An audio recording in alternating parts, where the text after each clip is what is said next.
I struggled with addiction for 10 years, or maybe 12, and I thought I knew God because I read the Word, and the Word is truth, and I recognized it was truth. But I knew of God. I didn't know God.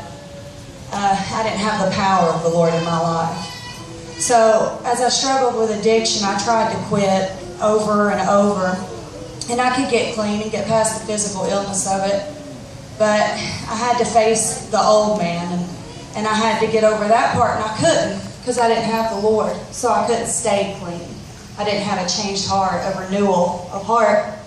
And I just remember I relapsed after trying to commit suicide.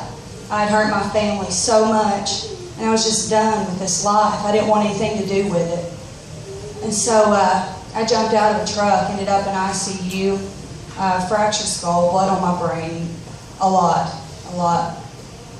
It's only by the grace of God I didn't die. And I went to intensive outpatient after that to get help, but still wasn't seeking the Lord like I should. It wasn't faith-based. No, it was just rules and principles to go by. So I relapsed again. And the night that I relapsed, I wrote a letter to the Lord asking Him to save me from my addiction and to deliver me. Because a friend of mine told me that if I wrote a letter to God and put it in my Bible, it would be answered. And I'm like, okay, well, I'm willing to give anything a go right now. Well, the next day, my dad was pulling me up off the floor where I had passed out there in the floor and telling me I had to go to a 30-day rehab or I wasn't coming back home. Well, being mad at him, I went, and I'm like, well, I'm going to an 18-month rehab, and I ain't coming back. I'm like, well, I'll show you. So I go to this faith-based rehab, Serenity. I have a friend here that was there with me. So anyway, while we were there, I chose to go to this church, and the church was Pentecostal, and I wasn't used to that, okay? They're praising God and stuff, and I'm sitting in the pew like, what is this? These people are nuts, So I asked God, I said, God, show me if the power of the Lord like this is real. Prove this to me. And some evangelists came and had a sick line, those that need to be healed by the physician and those that were well. Of course, I'm in the sick line. I need help. And they start at the front of the line, and I'm in the back, and they're laying hands, and people are falling out left and right. And I'm like, what have I done?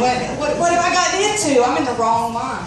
So I turn to leave, and my pastor grabs a hold of me in a hug, and she starts praying for me, and they lay hands on me. And start to go weak at my knees by the power of the Lord.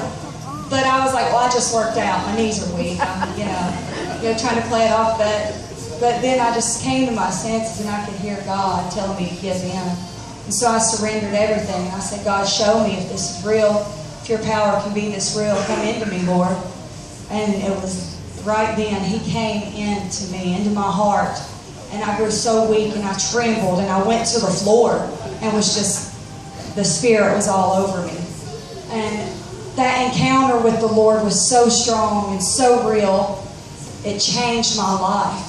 And all I could say after that was, I'm a new creature, I'm a new creation. And it's, I'll never be the old person ever again. I'm new in the Lord. It was so real, and it's been real ever since. I'm still surprised. My addiction tore my family apart. But while I was in Serenity, I had 13 years over my head in prison that I was facing, going to court and stuff. So every time I came back home from rehab, I would witness to my family about the power of the Lord. And my whole family came together. We were reunited. We were rebuilt. I came home to a brand new family, all of them in the Lord. And it was just getting amazing. Praise God. I love it. It's only the beginning. Because your testimony, the things that you do, you testify to people, will be life-changing to others. You can be seated.